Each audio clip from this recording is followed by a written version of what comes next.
Halo, kali ini saya ingin mencoba membuat udeng Bali kuno, tapi yang simpul di belakang. Ini berdasarkan foto-foto tempo dulu dan beberapa patung yang relatif antik ya di Bali, patung pria berudeng begitu. Berdasarkan foto dan juga film tahun 54 itu, saya lupa judulnya. Filmnya itu tanpa dialog suara ya, tapi ada musiknya. Saya lupa nama filmnya. Dan juga berangkat dari tulisan Pak Sugilanus, pria Bali apakah turun selera. Saya mohon maaf kalau saya menyebut judulnya agak keliru, tapi kurang lebih seperti itu. Pria Bali apakah turun selera.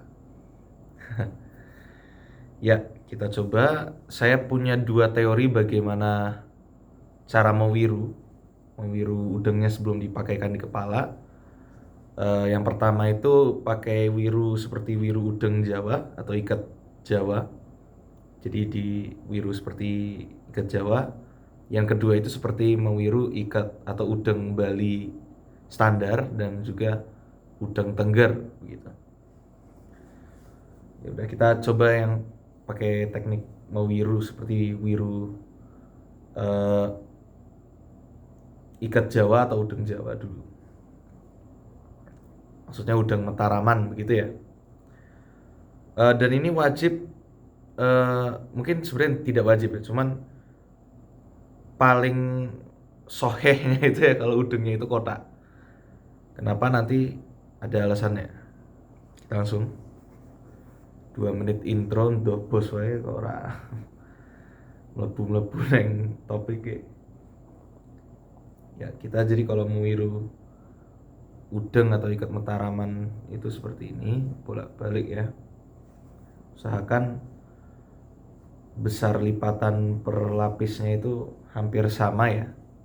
Gak harus sama persis tapi hampir sama. Bolak-balik seperti ini. Nah, nanti ini segitiganya sisakan lebih besar daripada menyisakan segitiga udeng Bali ya. Kalau kekecilan juga nggak apa-apa karena teknik ini ketika segitiga ketika dipakai atau untuk jenggernya itu begitu. Ketika dipakai karena dia itu tidak diwiru seperti membuat udeng Bali, jadi si ukuran segitiga yang tersisa dari lipatan ini bisa ditarik maupun digulung agar memperbesar dan memperkecilnya begitu. Ya kira-kira seginilah ya, sisakan segitiganya sebanyak ini. Lalu kita pakai. Kalau kita lihat foto maupun video tempo dulu banyak udengnya itu nonong ya. Nonong itu maksudnya sangat tinggi di kepala begitu. Seakan mau copot gitu. Kalau kita lihat foto punggawa kerajaan Bali dan pria-pria Bali tempo dulu banyak yang seperti itu tapi banyak yang tidak juga. Jadi selera ya. Ya. Kenapa saya punya teori ini mungkin diwiru seperti udeng Jawa? Karena depannya itu sebenarnya di beberapa foto itu sangat mirip dengan persilangan untuk udeng atau ikat gaya Jogja ya.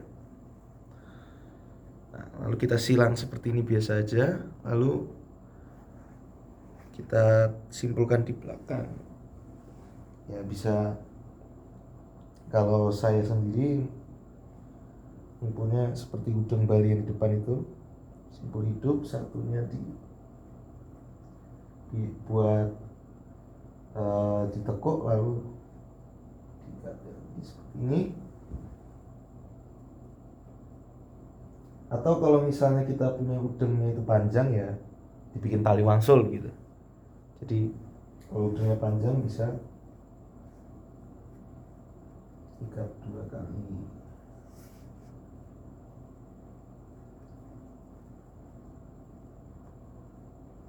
Gini, tapi saya lebih suka kalau ikatnya hanya sekali.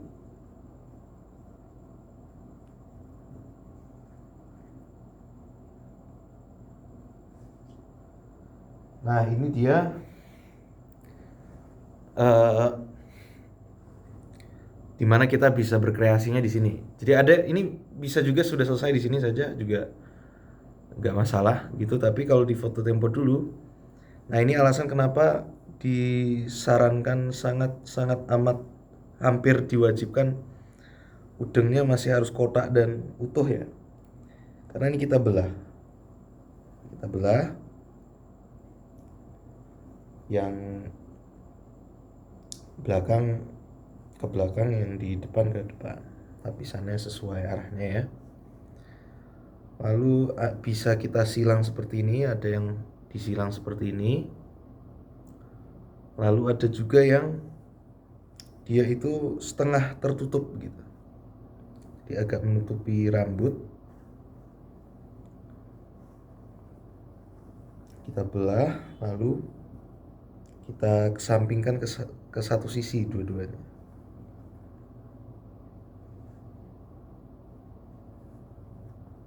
Kalau misalnya segitiganya kurang besar, kita tarik sedikit saja begini, jadi lebih besar. Lalu kita sampingkan ke sisi kanan misalnya. Nah ini kan sudah seperti foto-foto tempo dulu itu. Nah seperti ini, kalau kita ingin menutup rambut kita seperti ini. Ada juga yang lebih lancip begitu, atau bisa di belahannya itu yang satu ke atas yang satu ke bawah juga bisa. Seperti ini. Ya macam-macam. Di sini kita berkreasinya di sini. Ada juga yang seperti ini misalnya, lebih seperti apa? Orang Bugis ya. Seperti ini. Atau bisa juga ke sisi satunya. Misalnya ke sebelah kirinya saya gitu. Nah, kalau seperti ini juga bisa.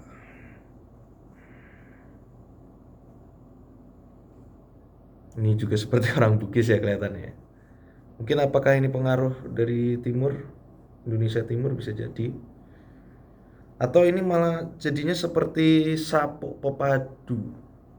Sapo pepadu ya di Gumi Sasak. Dan ketika kita berkreasi ini secara alami, udengnya itu naik ke atas begitu. Jadi kenapa di foto-foto tempo dulu kesannya kok nonong kalau orang Jawa bilangnya, atau sangat menjulang tinggi di kepala itu, seakan-akan ia mau lepas dari si pemakainya. Itu mungkin karena proses saat membentuk-bentuk ini. Tapi kalau kita tidak mau dia terlalu kendor di kepala, ya tinggal disesuaikan lagi. Nah ini yang versi wiru awalnya sebelum dipakai itu seperti wiru Jawa. Saya akan coba di wiru seperti mau bikin udeng Bali standar. Kita buka. Nah ini kita buat seperti wiru udeng Bali. Kalau yang belum tahu langkahnya itu dibuat satu lipatan yang besar seperti ini.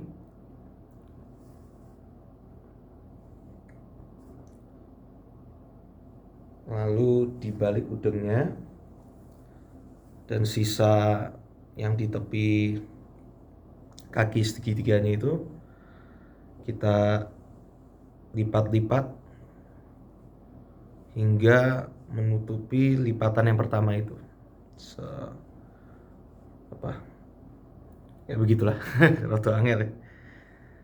Nah, ini sebenarnya saya niatnya itu bahasa Indonesia full supaya teman-teman di Bali nyaman, cuman ya karena saya biasa pakai udeng Jawa jadinya ya campur-campur. Nah begini, jadi kalau kita melipatnya seperti mau pakai udeng Bali yang standar untuk masa kini itu, si sisa segitiganya ini terapit oleh lipatan kainnya ya. Jadi saya tidak tahu apakah ukuran jenggernya itu bisa disesuaikan dengan mudah ya. Tapi kita nggak apa-apa, kita coba. Seperti biasa kita ikatkan di belakang. Nah, kita silang seperti tadi.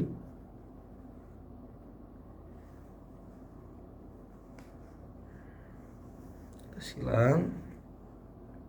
kita simpulkan di belakang sama seperti tadi.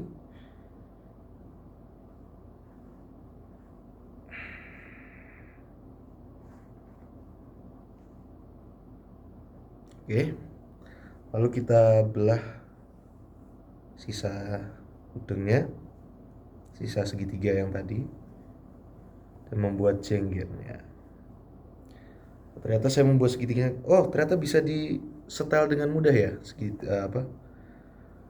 lipatannya tadi itu, meskipun diapit oleh wironnya, tapi tidak terlalu sulit untuk disesuaikan.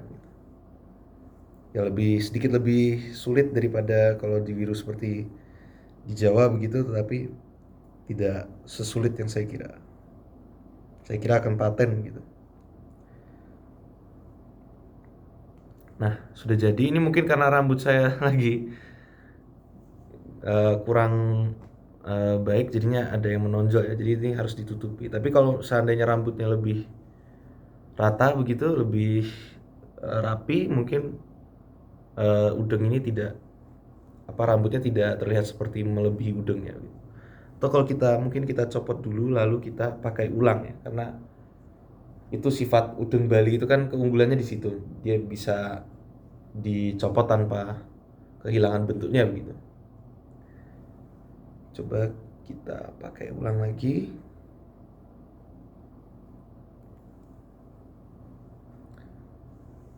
Nah, ketika ya dipakai ulang, rambut saya tidak semenggelombang tadi, tapi dia kecenderungan lebih nonong, dan ya seperti yang saat teori pertama itu dia akan semakin naik dan seolah-olah dia akan lepas dari kepala begitu. Tapi tidak apa-apa, dan memang di foto-foto Tempo dulunya sering nampak seperti itu. Memang lenggaya bergaya seperti itu. Nah, ini juga bisa seperti ini. Oke, ini kurang lebih dari saya begini.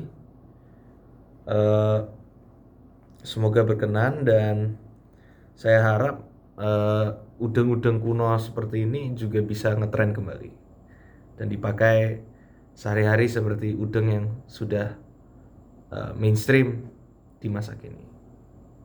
Terima kasih.